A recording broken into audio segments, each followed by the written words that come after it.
Good evening and welcome to the ILA lecture series at the Faculty of Laws at University College London, UCL. I am Dr. Danae Azaria. I'm associate professor at UCL Laws and co-convener of the ILA lecture series. Tonight's ILA lecture will be given by Professor Francine Hirsch and is entitled Soviet Judgment on Nuremberg. Professor Hirsch is Phyllis Distinguished Achievement Professor of History at the Department of History of the University of Wisconsin-Madison, and she specializes in Russia and the Soviet Union. She's the author of 2 award-winning books. Her first book, Empire of Nations, received several awards, including the Wayne Vunicich Prize of ASEES. And her second book, Soviet Judgment on Nuremberg, a new history of the International Military Tribunal after World War II by Oxford University Press in 2020, also won several book prizes, including the George Lewis Beer Prize of the American Historical Association and the Certificate of Merit for Preeminent Contribution to Creative Scholarship of the American Society of International Law in 2021. Now, my own experience with this book is twofold.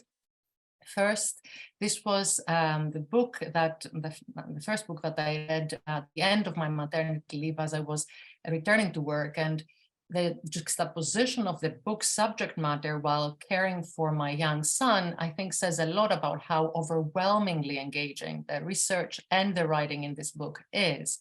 And second, this is the first book that I commissioned as the book reviews editor of the British Yearbook. It was a brave and deliberate decision in order to broaden the scope of the book review section of a yearbook whose tradition is to deal primarily with positive law. And I felt vindicated in my decision when a few weeks later, the American Society announced that this book had received the Society's Certificate of Merit. Now, in this book, drawing on thousands of documents from the former Soviet archives, Professor Hirsch reveals the crucial and untold contribution of Stalin's Soviet Union to the International Military Tribunal and to the post-war development of international law.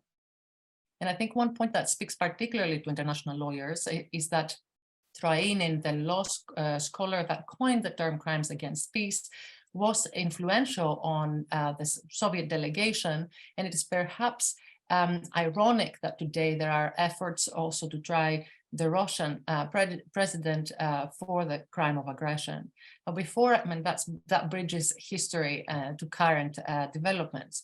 Now, before I give the floor to Professor Hirsch, a note for our audience: please place your questions in the Q&A, and we will have approximately 20 minutes for discussion at the end of the lecture. Francine, I look forward to your lecture, and without further ado, you have the floor. Thank you so much. Thank you so much for having me here today, and really for that just lovely introduction. Well, to start, really, since Russia's invasion of Ukraine last February, there's been a lot of talk about Nuremberg among lawyers and also in the news. And there's been a lot of talk about the need for a new Nuremberg moment. There's been talk about holding Putin and other Russian leaders and soldiers accountable for crimes against humanity and war crimes, and talk of convening a Nuremberg-like tribunal to try these same leaders for waging a war of aggression, for crimes against peace. At the United Nations, a draft resolution about creating such a tribunal has been circulating since December.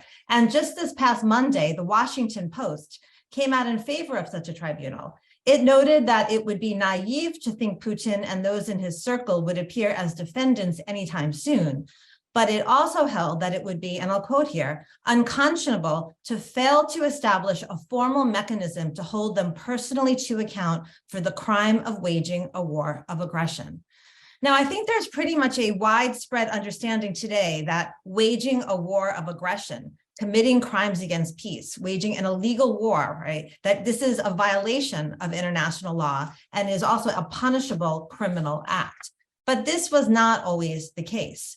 The idea, in fact, came into being at Nuremberg, which is why I think there's perhaps no better time than now to revisit Nuremberg's history and to reflect on its lessons as well as its legacy. So what I'm going to do right now, I'm going to share my screen with you. And here we go. And I will talk about my book, present an overview of the book, Soviet Judgment at Nuremberg, and I'll outline its 4 main arguments for you today. And then towards the end, I'll come back and talk about Nuremberg's significance, about its legacy, and about why we should be thinking about it in terms of thinking about the war in Ukraine and thinking about justice at this moment. Okay, so to begin, the International Military Tribunal, or IMT, convened from November 20th, 1945 to October 1st, 1946 at the Palace of Justice in occupied Germany. The United States, Great Britain, France, and the Soviet Union, the 4 major Allied powers, tried 22 former Nazi leaders, including Hermann Goering, Rudolf Hess, Joachim von Ribbentrop, Wilhelm Keitel, right, and others, for conspiracy, crimes against peace, war crimes, and crimes against humanity.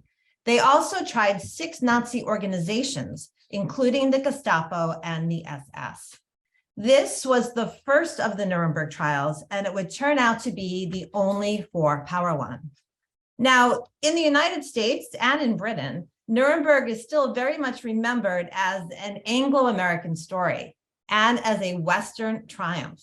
In popular American books and films, the U.S. Chief Prosecutor, Supreme Court Justice Robert H. Jackson, played here by Alec Baldwin, right, is held up as the driving force behind the entire trial.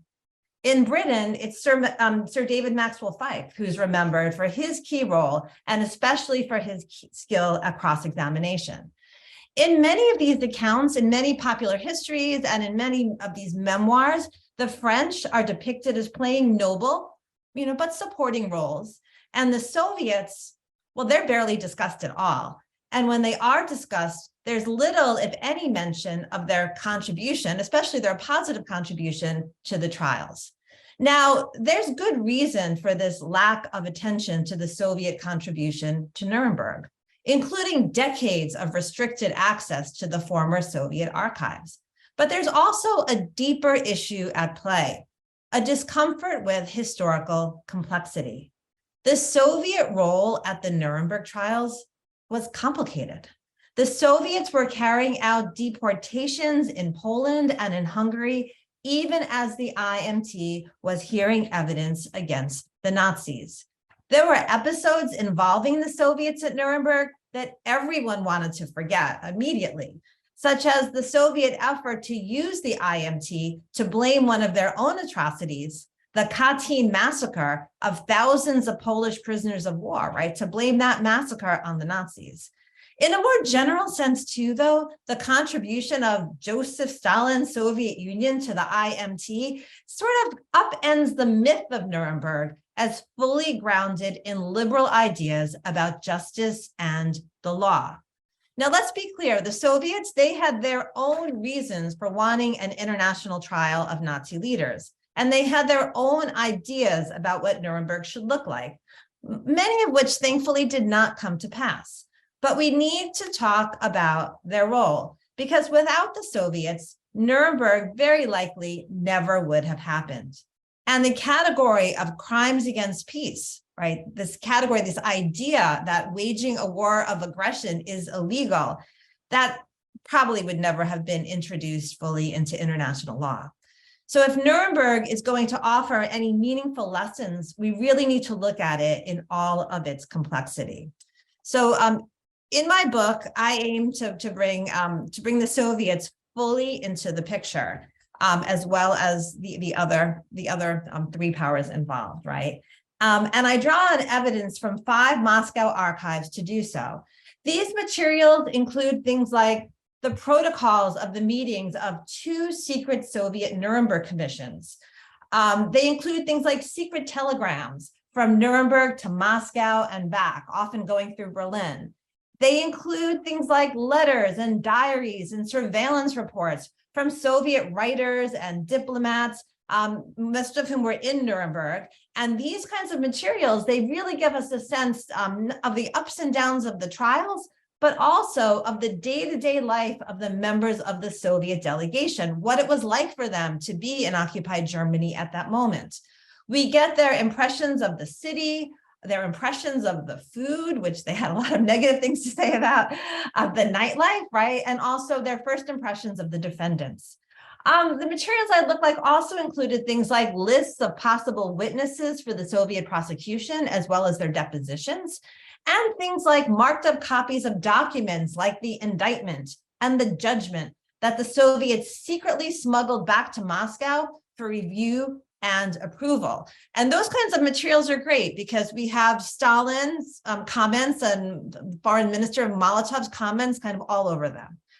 So through these kinds of materials, we see the tremendous Soviet contribution to the trials, and we also see the many ways in which Soviet participation threatened to undermine the IMT's legitimacy, right? In my book, I aim to use the Soviet piece of the story and the Soviet archives, combined with other sources like memoirs, to also tell a richer story of the Nuremberg trials as a whole. Looking at the relationship among all 4 countries of the prosecution really opens things up. There were 4 prosecution teams in Nuremberg. There were 4 main judges, one representing each country of the prosecution. The relationships among the prosecutors and among the judges and between the prosecutors and the judges are all highly revealing. We see clashes about the meaning of justice and the compromises that were made on all sides. We also see the importance of the nightlife and the parties with an endless flow of alcohol for keeping things congenial in Nuremberg and sometimes for keeping the trials on track. And we also see how the Nuremberg courtroom became a front of the Cold War and how those Cold War politics later shaped the telling of the Nuremberg story, right? Like why we have this American-focused story in the United States and a British center focused, and why the emphasis has been on the role of the Western powers. Okay, so let me just say a couple of words about the narrative arc of the book. The book starts during the Second World War, during the German occupation of the Soviet Union. It covers the road to Nuremberg, focusing in on the contentious negotiations about the Nuremberg Charter, which set out the rules and the framework of the tribunal, and about the indictment, which set out the charges. It then tells the story of the trials, taking readers through the drama of the prosecution's case, the defense case, and the judgment, which to the dismay of the Soviets resulted in several acquittals. It ends with a chapter on Nuremberg's aftermath, looking at its legacy in the post-war period. One of my aims was to tell the story in part from the perspective of the Soviet delegation, introducing readers, even those readers who know the Nuremberg story very well, to a new cast of characters. And so we see Nuremberg and the trials through the eyes of the Soviet documentary filmmaker Roman Karman, the political cartoonist Boris Efimov, the playwright Vsevolod Vishnevsky, and other Soviet correspondents. And we get a sense of, again, how they understood the war, how they understood the trial, and a little taste of what it was like for them also in Germany at this time and the kinds of experiences that they were having. Some of them, like Roman Karman and Boris Efimov, had been embedded with the Red Army during the war and had witnessed the liberation of the concentration camps. And they brought that experience with them into the Nuremberg courtroom. In my book, I also try to give readers a real sense of the outsized role played by Andrei Vyshinsky for the Soviet delegation. Vyshinsky was the Soviet Union's deputy foreign minister at this time, and he was also the head of one of the Soviet Union's secret Nuremberg commissions. Now, the thing about Vyshinsky is that he had also been the chief prosecutor in the Moscow trials of 1936 to 1938. These were a series of major show trials that Stalin had used to take down his political enemies. And although Vyshinsky spent just 1 week actually in Nuremberg on the ground, his commission was a secret, he mostly operated from afar, his influence on Nuremberg was constant for the members of the Soviet delegation, who understood that they were there in Nuremberg to do his bidding. Well, along the way, the book makes 4 key arguments, and that's what I'll turn to now. So the first argument, which I've already alluded to, is that without the Soviets, the Nuremberg trials likely would not have happened. The Soviets took up the question of Nazi criminality during the darkest days of the Second World War, prompted by the brutality of the Nazi occupation. In April 1942, Soviet Foreign Minister Vyacheslav Molotov published his third note on German atrocities, citing evidence that the burning of villages and the massacre of civilians were part of a deliberate German plan. 6 months later, in October 1942, the Soviets publicly called for the convening of a special international tribunal, right? That's the phrase that they used, and invited all interested governments to cooperate in bringing Hitler, Goering, Hess, and other Nazi leaders to justice. Now, the Soviets were out in front here. The United States and Britain were actually slow to come on board. The US government worried about reprisals against Allied prisoners of war. The British argued that the crimes of the Nazi leaders were far too serious for a trial, and they argued instead for punishment by executive decree, punishment without a legal process. And so the Soviets went down their own path. They rejected an invitation from the British to participate in an Allied War Crimes Commission, what would become the United Nations War Crimes Commission, the UNWCC, which met in London. They argued that the British were not prepared to go far enough.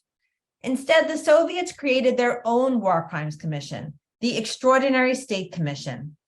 And at the same time as they did that, Molotov, the Soviet foreign minister, also turned to Moscow's Institute of Law and asked its lawyers to assess what he considered to be a key and pressing question of the moment of international law. And that was the following. I'll read it out to you.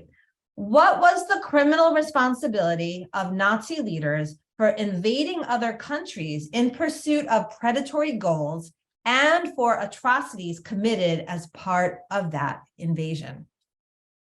One of the lawyers who took up Molotov's call to investigate and think about this question was Aaron Trainin. Trainin was a criminologist and international law expert. He started to think about and write about international law in the 1930s. And in the 1930s, he had published 2 books on the problem of aggressive war. And so as the Extraordinary State Commission investigated Nazi war crimes in the Soviet Union, especially as territories were becoming liberated, Trainin influenced the international discussion about war crimes through his writings.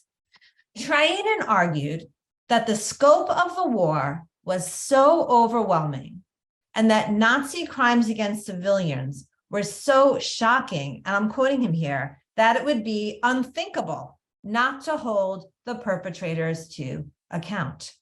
He maintained that the German state must face political reprisals and economic sanctions for its crimes, but he also argued that criminal responsibility must be borne by individual perpetrators at all levels.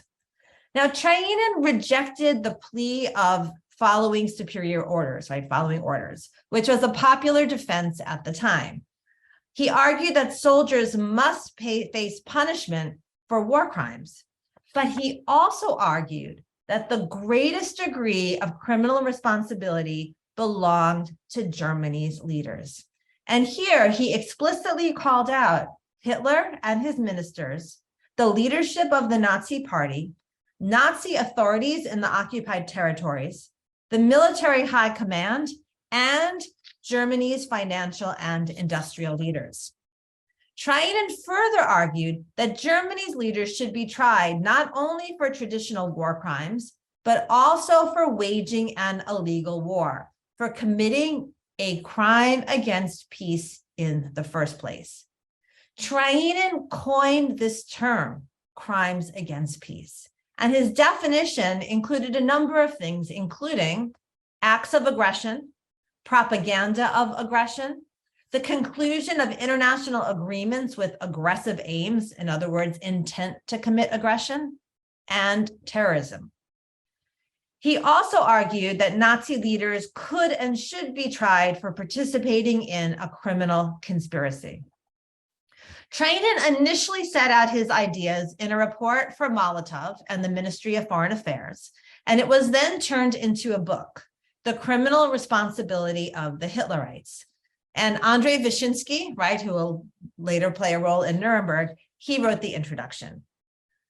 Treinen's book made its way across Europe to Britain, where it was translated into English and discussed at meetings of the United Nations War Crimes Commission. Now, the Soviets, of course, were not there at the table. They had declined to join. They weren't members. But Treinen's ideas were received enthusiastically by representatives from occupied Europe, some of whom were already starting to think along the same lines. The book then crossed the Atlantic to the United States, where it ultimately landed at the White House. In January 1945, two lawyers from the War Department's Special Projects Branch, Murray Bernays and D.W. Brown, they wrote a secret report for President Franklin Roosevelt, addressing the question of whether the current war was a crime for which Nazi leaders could be tried and punished. They answered yes, even as they acknowledged that this opinion broke from current U.S. policy. And I'll quote them here, because I think this is significant. They maintain that international law evolves with the public conscience, and that it could no longer be disputed that the launching of a war of aggression today is condemned by the vast majority of mankind as a crime. After the victory, when the other Allied powers came around to the idea of an international tribunal, Treinen helped to shape its framework. He was one of two representatives that the Soviets sent to the four-power London conference in the summer of 1945 to work out the Nuremberg Charter. Crimes against peace, his contribution, his wording, became the label for one of the three categories of crimes set out in the Charter's Article 6, right, along with war crimes and crimes against humanity. And Treinen then went on to Nuremberg as an advisor to the Soviet delegation, where he would continue to have a role. Okay, so moving on to the book's second main argument. The book's second key argument is that the Soviets had no idea what they had set in motion with their call for a special international tribunal, and were greatly handicapped on the international stage. Were greatly handicapped in London first, and then at Nuremberg by the constraints of Stalinism. The Soviets thought that Nuremberg would be a show trial. They took Nazi guilt as a given, and they were expecting guilty verdicts down the line. They didn't expect the defendants to be allowed to take the stand in their own defense or to be allowed to call witnesses. And these expectations shaped their choice of personnel. Almost all members of the Soviet legal team at Nuremberg were connected to the Soviet show trials of the 1930s. The Soviet judge, Yona Nikitchenko, had been a judge in the Moscow trials. The Soviet chief prosecutor, Roman Rudenko, had served as the prosecutor for show trials in the 1930s in Ukraine. A number of Soviet assistant prosecutors all had similar credentials. The Soviets thought that the victors would control the script, right? That seemed also obvious to them, just as the prosecution had done in the Soviet show trials of the 1930s, and just as the prosecution had been doing in the Soviet Union's own war crimes trials, like the Kharkov trial of December 1943. They were so confident that the prosecution would control the script that they insisted on including one of their own war crimes, the Katyn massacre, in the indictment as a Nazi crime. They didn't think that the defendants would be allowed to challenge the evidence. The Soviets were so certain that the victors would control the script that they initially didn't tell Rudenko about the secret protocols to the Soviet-German Non-Aggression Pact of 1939. These were the secret protocols in which Hitler and Stalin had agreed to divide up Poland along with the Baltic states of Latvia, Lithuania, and Estonia. They assumed that Rudenko didn't need to know, even though Ribbentrop, who had signed this pact, was one of the defendants.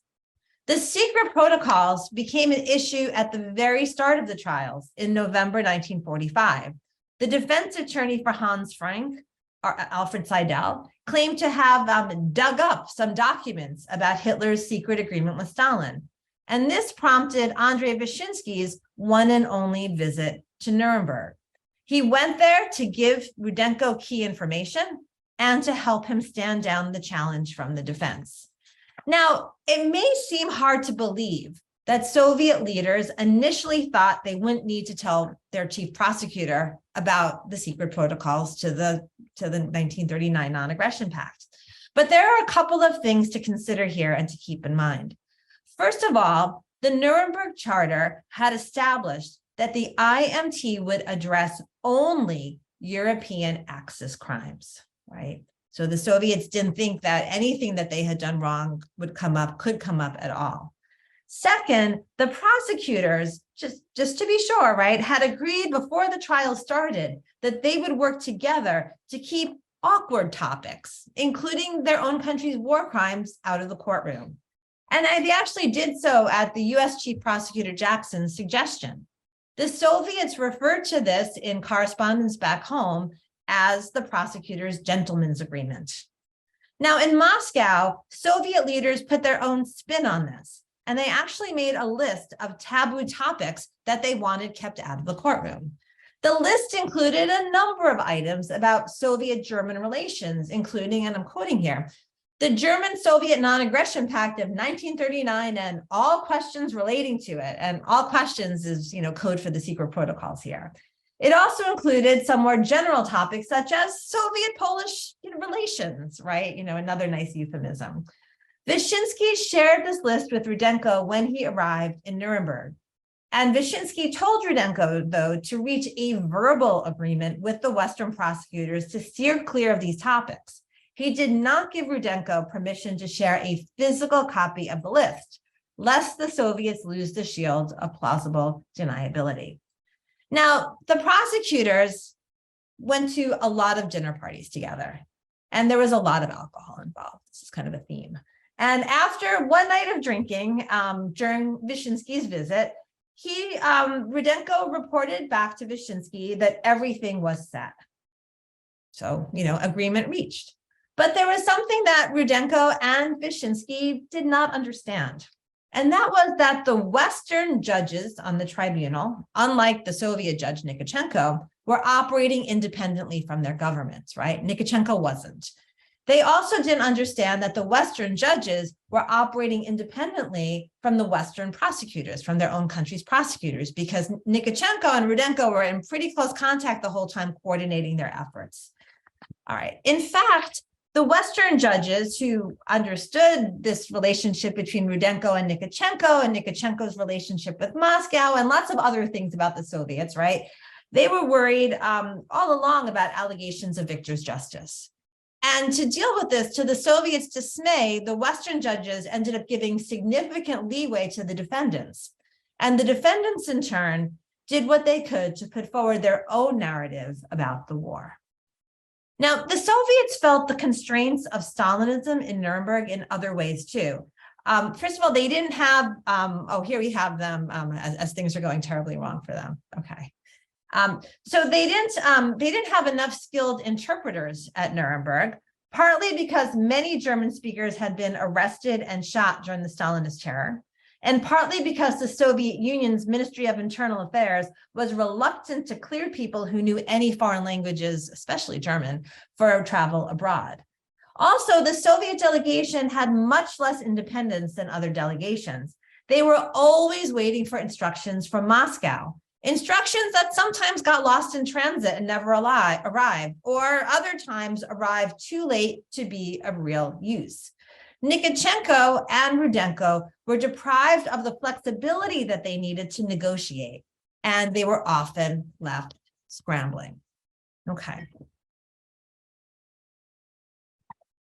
So on to the book's third argument, which is that at Nuremberg, the Soviets presented powerful proof of what we now know as the Holocaust, and what at the time was discussed as Hitler's final solution. This Soviet contribution is actually often overlooked, in part because earlier Soviet war crimes trials, like the Kharkov trial, spoke of crimes against peaceful Soviet citizens, even when the victims were Jews. But at Nuremberg, the Soviet prosecution presented extensive evidence of the Nazi plan to exterminate Europe's Jews. Assistant prosecutor Lev Smirnov introduced shocking documents, including a report from the commanders of Einsatz Group A, so Death Squad A, bragging about, and I'll quote here, having fulfilled orders to eliminate the Jews to the fullest possible extent in Latvia, Lithuania, and Estonia. Evidence including a Polish government report stating, and I'll quote again, that 3 million Jews have been exterminated in Poland. Eyewitnesses for the Soviet prosecution also testified about the Nazi campaign to wipe out the Jews. Now, interestingly, the Soviets almost didn't send eyewitnesses to Nuremberg. The Soviet security police had been screening possible witnesses since November 1945, like screening hundreds, if not thousands of them across the Soviet Union. But Soviet leaders were considering having the Soviet prosecution build its case on documents alone. But the Soviets, they went last, right? In terms of the prosecutions presented their cases one at a time. And first it was the Americans, and then the British, and then the French. And while the Soviets struggled at Nuremberg, right, they went last, and they also adapted and learned from what the other delegations had done, and they made some course corrections along the way. And they ultimately decided that they would call eyewitnesses. So they ultimately call 7 eyewitnesses to testify about Nazi war crimes and crimes against humanity. And this testimony ends up being the most compelling and the most memorable part of their entire case. 2 of those eyewitnesses, Avraham Sutzkever, who's pictured in the slide here, and Samuel Rajman, who's not here, they were selected specifically to testify about Nazi crimes against the Jews. Sutzkever, a Yiddish poet, had been interned in the Vilna ghetto. He and his wife Fredka had fled the ghetto in September 1943 and joined a group of partisans in the forests of northwestern Belarusia. Before escaping the ghetto, Sutzkever had smuggled out some of his poems, which reached the Jewish Anti-Fascist Committee in Moscow. In March of 1944, the Soviets had staged a rescue operation, airlifting the Sutzkevers out of German-occupied territory. And in Moscow, Sutzkever then worked with the Jewish Anti-Fascist Committee and with the writer Ilya Ehrenberg, the other E, Ilya Ehrenberg, to compile evidence of the Nazi murder of Jews throughout the Soviet Union and Eastern Europe. And here we have the Sutzkevers in Moscow. Okay. The Soviets called Sutzkever to the witness box in late February 1946. His testimony was harrowing. He spoke about the Einsatzgruppen and the systematic killing of the Jews in Vilna. He also recounted the murder of his newborn son by German soldiers in the ghetto hospital. Sutzkever was the only witness to remain standing in the witness box, as if, as he wrote in his diary, he had been saying Kaddish, the Jewish prayer for the dead. He also wrote in his diary that he considered it a matter of Jewish destiny, that he, a Yiddish poet, had survived to judge Alfred Rosenberg and Hans Frank in Nuremberg, and through them, all who had adhered to their ideology. Sutzkever, a Jew and a partisan, understood that he was speaking on behalf of the Jewish people and on behalf of the Soviet people. His testimony was critical for the Soviets, as was the evidence presented by Soviet Assistant Prosecutor Smirnov. With their witnesses and their evidence, the Soviets at Nuremberg told the story of the annihilation of the Jews, while integrating into a larger narrative about the wartime suffering of the entire Soviet people in the German-occupied East. And in doing this, they created one of the most enduring legacies of Nuremberg. They created a historical record. Okay, so I'm going to move on now to the book's 4th argument, which is that by the end of the trials, Nuremberg had become a Cold War battleground, and this will significantly affect what happens in the years that follow. While we tend to think of Nuremberg as a struggle between the prosecution and the defense, it was also a contest among the countries of the prosecution for power and influence and control over the narrative of the war. The United States, France, Britain, and the Soviet Union, they all wanted to use the IMT to bring the Nazis to justice and to strengthen their international influence. But as noted earlier, they had different ideas about justice. And they had different, and in some cases, competing visions for what the post-war order should look like. Now, while the prosecution presented its case kind of one at a time in those months from November 1945 through February 1946, tensions among the four powers were mostly kept under wraps. And then in March 1946, the Cold War blew into the Nuremberg courtroom. On March 5th, former British Prime Minister Winston Churchill gave what we now talk about as his Iron Curtain speech in Fulton, Missouri, calling for Anglo-American resistance to Soviet tyranny. The very next day, the defense case began. When the Soviets got to the courtroom, there were copies of the US Army newspaper, Stars and Stripes, scattered everywhere with the headline, "Unite to Stop Russians." And in fact, the defense attorneys were holding up copies right over their heads for their clients to read over their shoulders. All of this energized the defense, who upped their efforts to drive a wedge between the Soviets and the Western power. And the defense had great success in doing this in the weeks and months that followed. Hermann Goering, he insisted that Germany had launched a preventive war against the Soviet Union and not a war of aggression. Ribbentrop, well, he riveted the courtroom with his description of the secret protocols to the German-Soviet non-aggression pact. He basically introduces them in court during his testimony. And he argues that if Germany was guilty of crimes against peace, then the Soviets certainly were too. Goering's attorney also petitioned for witnesses to counter Soviet charges about Katyn. And the three Western judges, outvoting Nikitchenko, well, they allowed this. In July, after most of the rest of the case had been heard, right, 3 defense witnesses and 3 Soviet witnesses, in a special 2 days set aside, they testified about the massacre. And enough doubt was cast on the Soviet version of events that no mention of Katyn appeared in the judgment. Well, the after-hours socializing, right, in Nuremberg, that sort of kept the trials going and kept things on track. But back in Moscow, Soviet leaders began to interpret all decisions by the judges that went against their interests, like all those 3-to-1 votes against Nikitchenko, and there were a whole bunch of them. They began to interpret this as part of an Anglo-American anti-Soviet plot. And that's the kind of language that's used in the Soviet documents about this, right? So that shapes how things are going. And then in the end, Stalin is also very disappointed with the verdicts. In the end, 12 defendants were sentenced to death by hanging. 3 of the defendants were acquitted, and the others, including Hess, received prison sentences. Stalin, of course, had been expecting guilty verdicts and hangings down the line. And he, once again, blamed the Anglo-Americans for things not having gone as planned.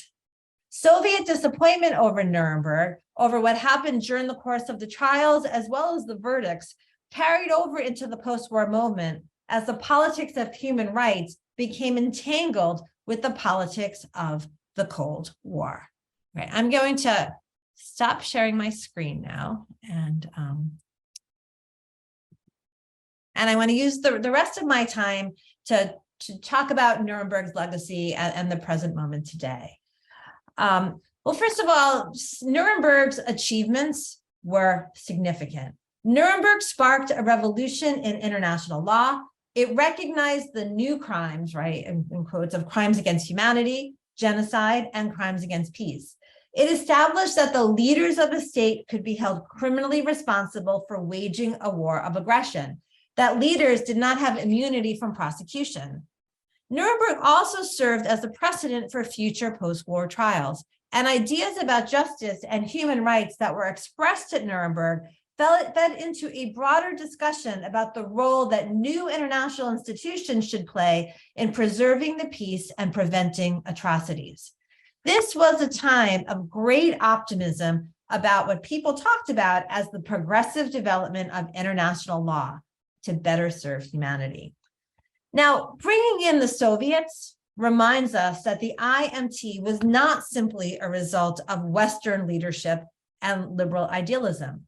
The Soviet Union was a part of this revolution in international law.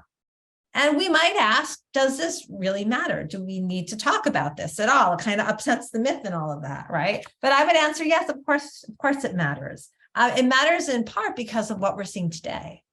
Putin has breached an international legal system that Moscow-based lawyers and leaders helped create after World War II. The Soviet Union insisted on trying Nazi leaders for some of the very same crimes that Russia's leaders are committing today. Putin has launched an unprovoked war of conquest, a war of aggression. The Russian military has been bombing schools, hospitals, and apartment buildings in Kherson, Lviv, Kharkiv, and other Ukrainian cities, some of the same places that the German military had targeted during World War II. Russian soldiers have murdered peaceful civilians. They set out to destroy Ukrainian national culture. As we invoke Nuremberg and call for a special tribunal to try Russia's leaders for aggression, it seems important to remember that the Nuremberg model of justice is not something that is Western imposed, right? It's something that Moscow-based leaders and lawyers had helped to create, partly intentionally and partly in spite of themselves. Now, this Nuremberg model of justice was far from perfect. After the trials, the French judge, Henri Danae, revealed that he had been very troubled at Nuremberg by allegations of victor's justice, by the concern that a court of the victors could never be truly impartial. He and others argued passionately in the wake of the trial for the creation of a permanent international criminal court, which would eliminate the need for ad hoc tribunals like the IMT in the future. And this is where some of the initial impetus for the ICC, for the International Criminal Court, came from. 2 months after the Nuremberg judgment, in December 1946, the United Nations Codification Commission began its work on a new international law code that would include some of the principles that had been articulated at Nuremberg and also discuss the creation of a permanent international criminal court. These efforts ran aground during the Cold War, in part because a number of states, including the United States, Britain, and the Soviet Union, were reluctant to cede any sovereignty. Now, the end of the Cold War, of course, brought about the creation of the ICC, but concerns about sovereignty remain. And as a result, the ICC has very limited jurisdiction over the crime of aggression, over crimes against peace.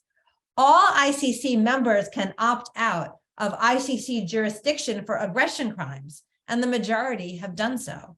Plus, the leaders and citizens of non-ICC member states like Russia are exempt from prosecution for aggression, even if they invade an ICC member state or a non-member state like Ukraine that has given the ICC the jurisdiction to investigate crimes on its territory. What this means is that the ICC cannot investigate Russia for its aggression against Ukraine. And this is why there's been so much talk of creating a Nuremberg-like special tribunal.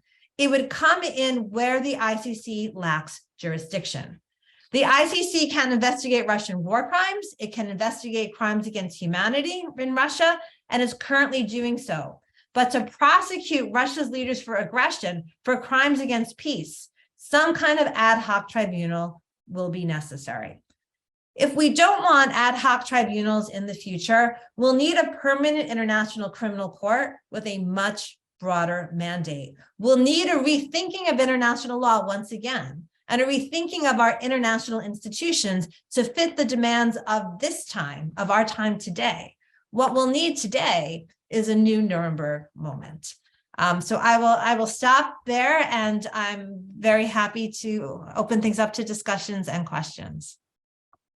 Thank you very much, Francine, for the insightful presentation of the arguments in the book, certainly, and I can attest, indeed, these were exactly the points that I had drawn from the book, and they are all fascinating. And of course, the connections of your book to the current discussions. But I suppose I wanted to, and I open the floor so to the audience, please place your questions in the Q&A section. But perhaps as the chair, I can also exercise my privilege to ask the first question. As international lawyers, we are, especially today, we're fascinated and we're very aware nowadays about the contribution of Lauterpacht and Lemkin about genocide and crimes against humanity, the terms that each scholar coined, and their relationship or the different paths, let's say, they had. And both of them were in fact either present at different times or they had their influence on different delegations and actors at Nuremberg. And it does come out from your book, and I think a revealing angle of the book is that it reveals that there's a third international law scholar, criminal scholar, but obviously versed also in international law, Trainin, who is also present at different times in Nuremberg already, is influencing different actors at Nuremberg. But we really are very unfamiliar with this individual. In your book, you do mention him and quite a lot, and his contribution. One point that I would make is that perhaps you're not, or the book is not presenting him as a hero in the way that perhaps we see very often about Lauterpacht or Lemkin in the book by Philip Sands, a colleague here at UCL, the East-West story. And I wonder whether this is because there are many different reasons why you may have chosen not to portray him as a hero. I mean, one would be that, of course, the book does something even bigger than this, than tell the story about Trainin. But I wonder whether you think this is because perhaps his story is somewhat sadder in the way that it developed later on, or whether it has to do with the fact that his 30s writings really were about to some extent connected to the show trials. So how do you see Trainin yourself, having done this research? It will be very interesting to hear it. That's such an interesting question. No, and I thought a lot about Trainin, and in terms of even being like a person who would be really interesting to write a biography about. One of the things in terms of what we know about him in terms of fleshing him out, we have a lot about what he wrote about. We have a little bit of information about his life story, especially in the early years, and some reminiscences of his daughters, but there's not the same amount, I think, of personal material to flesh him out as a full human being, right, in that same sort of way. But I think that even more to the point, it really has to do with his role in the Soviet system. I think it's hard to think of him as heroic, perhaps, in that way, knowing how he rose up in the Soviet system and knowing the role that he was playing in the 1930s at the time of the Stalinist show trials. Okay. He rose up in part because of his connection to Andrei Vyshinsky. They were similar age, but nonetheless, Vyshinsky, who was part of the party, kind of served as a mentor of sorts to Trainin and kind of bringing him into the system. Trainin never himself joined the party, right? But he served it. And when Trainin begins to get rise up, it's at this moment in the 30s during the show trials where he's writing about criminal conspiracy. He's treating the show trials as if they're legitimate trials. He's writing documents of international law, citing verbatim from the show trial transcript and treating this as if it's real. And I think that's to really, one would have to then understand him more as a person, I suppose, and the choices right now looking from the outside. That's a hard thing to really reckon with. The other thing is that we know that he was a member of one of those secret commissions that was involved in kind of directing the Nuremberg trials, and that as a result of that, he was probably, I'm certain that he was privy to certain information, including Soviet guilt for Katyn, right? And so, that too, he's very much complicit in the regime's lies. So I think it's really complicated. When I first started working on the book, I wanted to see him as a hero. Like, that's the truth of it. And an early article that I wrote about it, I saw him more as representing this kind of Western liberal viewpoint, in part because of his education, which was before 1917. But I think my view of him changed. Of course, but I suppose it is quite interesting to see that a person that also has had such a connection with a particular regime and show trials has influenced so significantly international criminal law as we know it today. And not, that on its own, I think, deserves, frankly, further consideration. And your book does, make that, first of all, reveals that, brings it to fore that actually we need to accept that international criminal law, especially in the beginning, is not as pure as we see today. Right. No, that's much more complicated, as you have said in the beginning. Right. And the other thing that I've loved about this book, and I will start taking some of the questions, is that you also what comes out a lot are the different characters, from filmmakers to, of course, particular individuals, the Soviet prosecutor, the judge, the scholar, of course. And also the fact that the book has a lot of pictures. I'm pointing this out for the audience because I truly believe this book is something that ought to be read. And so it gives us a very good sense of the time and how things were developing. It feels as if we are in it. And I wonder, this work obviously required a lot of research in archives that were restricted for how long? And are these archives now restricted? They're now restricted again. Yeah, I mean, I believe so. I mean, actually, some of the archives that I had worked in even before the war had started to be restricted again. So like the prosecutor's office and the Ministry of Foreign Affairs was always notoriously difficult to get permission to work in. And I think I was just very lucky to be there at a time when there was a little bit more openness and to get approval to do so. Yeah. I mean, I can see that there are a few questions about the current affairs, and some of the questions and that is a very interesting point as well, that by an anonymous attendee who is asking, you've suggested that a Nuremberg, perhaps a Nuremberg-style tribunal should be set up for Russian officials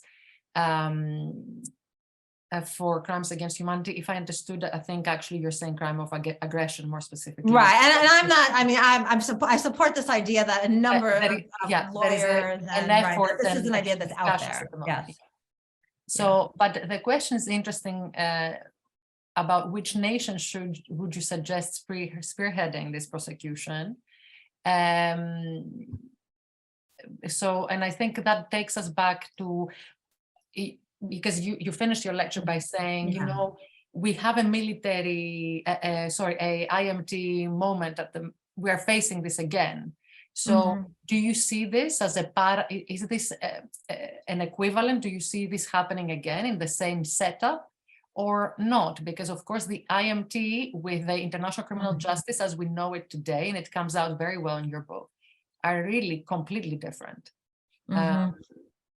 So when I talk about it as being a Nuremberg moment, what I'm talking about is a moment of really needing to rethink our institutions. Not necessarily that we should have a trial that looks like the Nuremberg trial, but that just recognizing just the difficulties, I would say failure, but I'll say difficulties that the United Nations has been facing because of Russian membership on the Security Council. And that's something that came out of the first, after the Second World War. So a lot of the institutions that were created after the Second World War, I think we have to question whether they're fully doing the job that we need them to be doing to have the kind of international system that we would like to see, right? So that's what I mean by that. In terms of if there were to be a tribunal to try the crime of aggression, so the ICC is already putting together cases for war crimes and is putting together cases for crimes against humanity, which crimes against humanity are usually atrocities against civilians in a lot of cases, right? That's partly how that's defined. And but since it can't try the crime of aggression, that's part of why there have been all these proposals for setting up a Nuremberg-like tribunal that would hold Russian leaders for account. And there are a whole number of draft indictments and draft proposals and plans that are put together. Some of them, in some cases, it would be run primarily by Ukraine, but with the cooperation of the European Union or with the cooperation of the United Nations, although it's hard to imagine how that would happen because of the Security Council. Ukraine can't do it by itself because, again, this is in the realm of international law that I find sometimes confusing and complicated. But Ukraine, because of questions of immunity, it has to be a full-on international tribunal in order to try Russian leaders, according to some international lawyers. Others say that's not the case.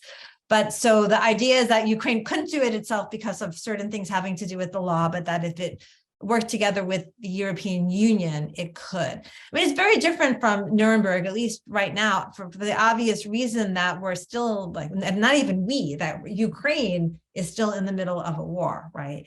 And that other nations have provided, aid and weapons, but this is not a full-on allied effort against a foe, right? That it's Ukraine, it's Russia invaded Ukraine, and those two countries are at war now.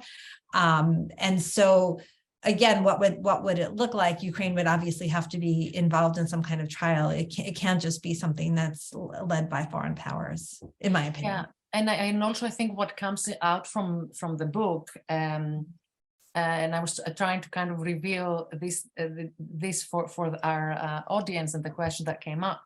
It does come through very clearly that the prosecution, for instance, of all delegations, if I remember correctly from the book, had connections with their governments, and they were very clear where their loyalty was lying.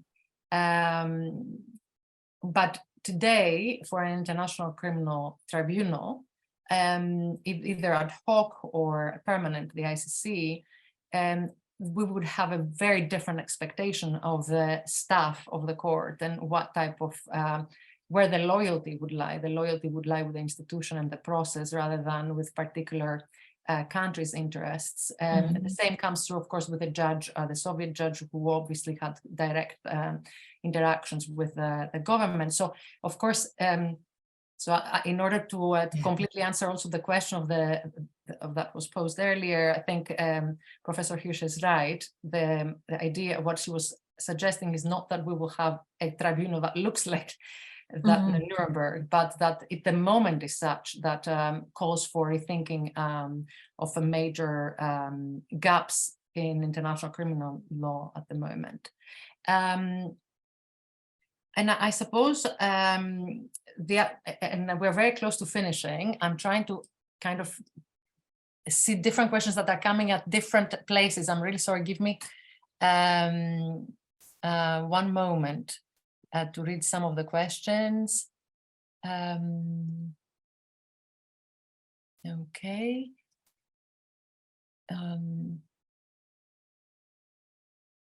I can't read properly some of them.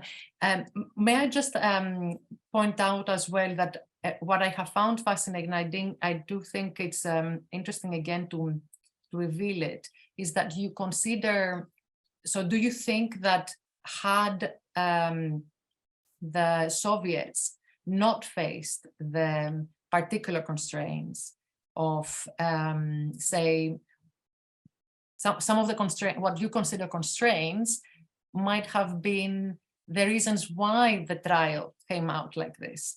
So, for instance, when we say that, for instance, they had their own understanding or expectation of what a trial would look like, so the fact that it was a show in their mind, it would be a show trial, might have convinced them to push so much on the complicity issue, on the peace, the crimes against peace, on certain issues, and the Katyn, of course, the actual indictment. So I wonder whether what you see as limitations on their capacity to operate, to be great operators during the events, might at the same time be the reason why the trial ended up being, in a way, more progressive. Yeah, no, that's I think that's really, I think absolutely right, that they I think that that comes down to Stalinism, that they wanted to do things a certain way because of pressure, right, from Stalinism again, but the constraints of Stalinism on what they were actually allowed to do and how they could function got in their way of doing that. So something that they were able to do at home in a domestic trial, right, was something that they were not able to do on the international stage, in part because of the interventions of the Western powers, but in part because of their own disorganization and their own unfamiliarity, and the fact that they didn't have the translators and the interpreters that they needed. So yeah, I think all of those things.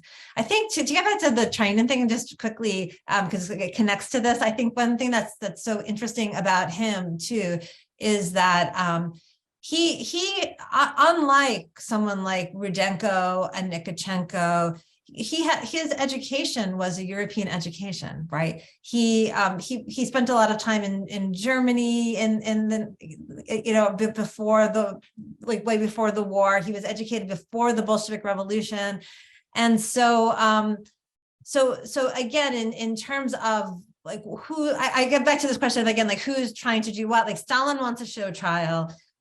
We don't know Trainen's personal thoughts about how he wanted things to go, right?